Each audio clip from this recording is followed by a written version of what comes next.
January, and we have until the end of next year to conclude the trade talks with the European Union. Now, I think that stands in stark contrast to the paths being offered by the other parties. The official policy of the Liberal Democrats, if they win the election, is to cancel Brexit without another referendum, just to say, as if it never happened, just to cancel it. Neither Liberal nor Democratic, in my view, but nevertheless, that's their party policy. And the Labour Party's position, well, I don't know where that takes us. It's potentially the whole of next year spent in further talks, and the Labour Party's not even clear whether it would vote for and support the deal that it negotiated. Jeremy Corbyn said he wouldn't campaign on either side. So the rate of unemployment is much lower now than it was 10 years ago. There are 5,000 more people who work in the constituency than there were 10 years ago. There are something like over 600 new businesses trading locally than there were 10 years ago. And people may shake their heads, but these are just the facts. So there is more trade being done, more business being done. There's been more investment in housing, homes being built, and certainly in Folkestone. I mean, if you think 10 years ago, there was the old High Street. There was very little there at all. There was very little in Tontine Street. The regeneration of the harbour area in Folkestone has been amazing. And yes, you talk to people that work with the business community, work as business advisors, work in the banks. They say there's a huge demand for spaces for new businesses to work out of.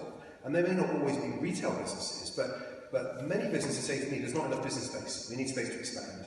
And you look at things like the Folkestone Hub and West Terrace, you look at the workshop in Tontine Street that were built to create flexible spaces for new businesses, and they're full. And we need more space like that. So there are many positive signs of local. So I think it's two things. It's about looking at the taxes those companies pay. We've already made positive steps in the right direction. I think we need to go further. But also reviewing the whole rating system for the taxes that are levied on smaller businesses, which I think has become unfair. This election has been dominated by the debate on Brexit, and that's why we need to get it done so we can move on. So there's more of a focus, more priority on these other things. Absolutely. Because we do need to move on as a country. We absolutely need to move on. And climate change is a hugely important issue.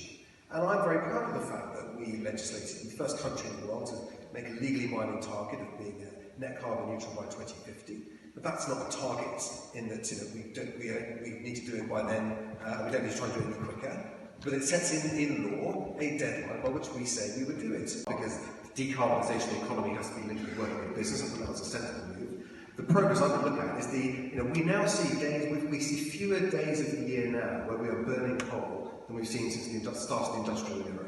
There's been a rapid progress in the reduction of coal, reduction of carbon, increasing low carbon energy production, and that is central to us being able to meet those targets. So I think we are making rapid progress. That started during the coalition government, has continued now. There are lots of opinion polls published during elections. I was taking them with a bit of a pinch of salt. I don't believe this election is a done deal. I think it's going to be very close, and the outcome is incredibly important. If you want to see a clear decision from this election, not another hung parliament with more paralysis, more dither and more delay, the only way we can avoid that is if we can have a Conservative majority government that can get Brexit done. We will not move on with Brexit unless we can get this election won.